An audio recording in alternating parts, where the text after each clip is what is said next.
My boyfriend insisted his friends were his ride or die. They deserved a key to our apartment. He said it like a verdict, not a discussion, his phone lighting up with their names while I stood in our kitchen holding a mug that had gone cold. He laughed when I hesitated. "What's the worst that could happen?" he asked, already turning away, already choosing them. That night, the lock clicked open too easily. Shoes I didn't recognize scuffed the floor. Someone whistled. Someone else joked about beer. I watched from the hallway as strangers moved through my life like it was borrowed property. So I said, "Good idea." I said it softly. Calmly. I smiled. A week later, I stood under fluorescent lights that hummed like a secret, sliding keys across a counter. A new storage unit door rolled up, metal echoing. Inside were boxes labeled in my neat handwriting, his jackets, his consoles, his past. When he finally realized he was alone, his phone kept ringing. No one answered. I had been the quiet constant in his life, the one who remembered due dates, replaced light bulbs, smoothed over apologies he never planned to make. We met when he was loud and charming, the kind of man people followed because he spoke first and thought later. I learned early that my calm made him comfortable, and my silence made him invisible to his own behavior. His friends were always there before me. Group chats buzzed through dinners. Weekends belonged to them. I became the background noise that kept the apartment running while he performed loyalty for an audience that never saw the cost. When I raised concerns, he'd smile like I was being cute, like I didn't understand how men worked, how brotherhood worked. I had been underestimated before, at work, in my family, in past relationships. People mistook my patience for permission. They assumed my composure meant compliance. I learned to listen more than I spoke, to notice patterns others missed. By the time he handed out promises like spare keys, I already knew how this would end. Not because I was angry, but because I was finally paying attention. It started with little things that were easy to dismiss if you weren't watching closely. His friends let themselves in without knocking, their laughter arriving before they did. They sat on our couch, feet on the table, passing comments about the way I organized the shelves, the meals I cooked. Nothing sharp enough to challenge, just soft enough to sting. He never corrected them. He barely looked up. When I spoke, conversations paused for a beat too long, then continued as if I'd filled the silence instead of the room. He'd answer for me, finish my sentences with a grin like he was being helpful. "She doesn't mind," he'd say, and I'd feel the weight of being volunteered into agreement. At night, he scrolled through his phone while I brushed my teeth, their jokes glowing against his face. I'd hear my name used casually, carelessly, followed by laughter from somewhere else. When I asked what was funny, he'd shrug. "You're too sensitive." Each moment was small, almost forgettable. But stacked together, they formed a quiet pattern, one that taught me exactly where I stood when the room filled up. The moment came without drama. No argument. No slammed doors. Just a pause that stretched long enough for clarity to settle in. I was standing in the hallway, listening to his friends argue about whose turn it was to shower, when I realized no one had asked if I was okay with any of this. Not once. I looked around the apartment and saw my effort everywhere. Clean lines, labeled drawers, a life made functional through intention. Yet I felt like a guest in my own space. The imbalance wasn't loud, it was efficient. It worked because I allowed it to. That night, after they left, he kissed my forehead distractedly and said, "See? No big deal." His certainty landed heavier than anger ever could. I understood then that waiting for respect was a losing strategy. I didn't confront him. I didn't explain. I planned. Quietly.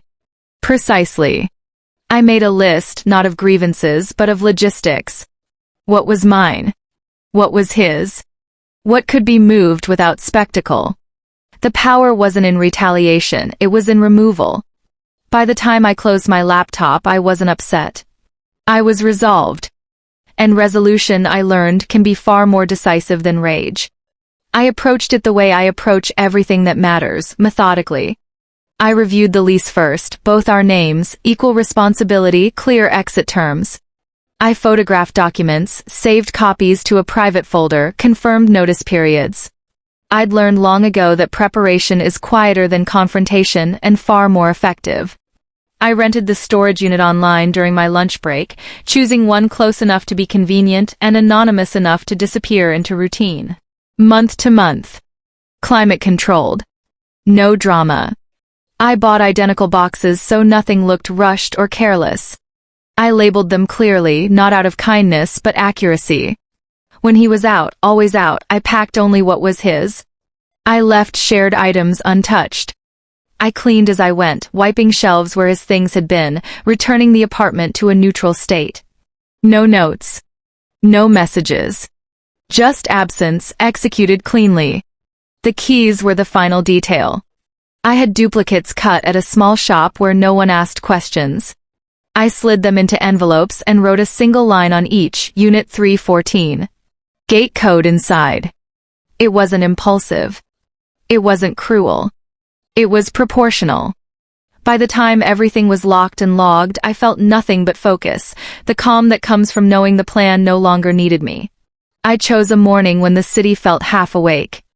Gray light pooled on the sidewalk as I loaded the last box into my car, the cardboard warm from my hands. The apartment echoed in a way it never had before, clean, unclaimed. I locked the door behind me and didn't look back. The storage unit smelled faintly of metal and dust. The door rattled as it lifted, then settled with a hollow finality. I stacked his life neatly inside like an archive. Jackets hung, shoes lined, cables coiled. Order felt important. Not for him, for me.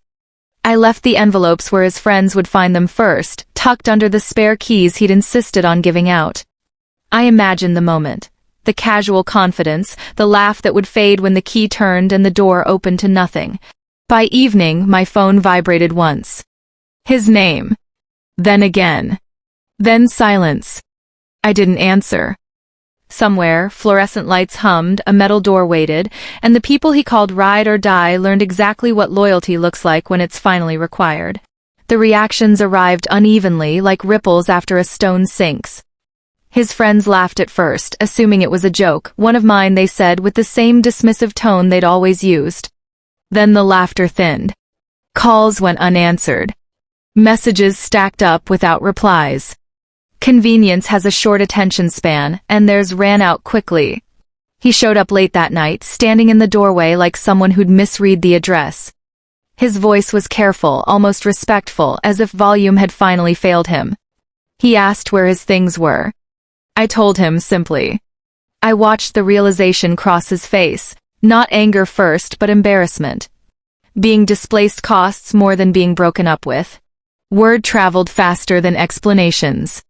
Mutual friends took sides without being asked. Some admired the restraint. Others avoided eye contact.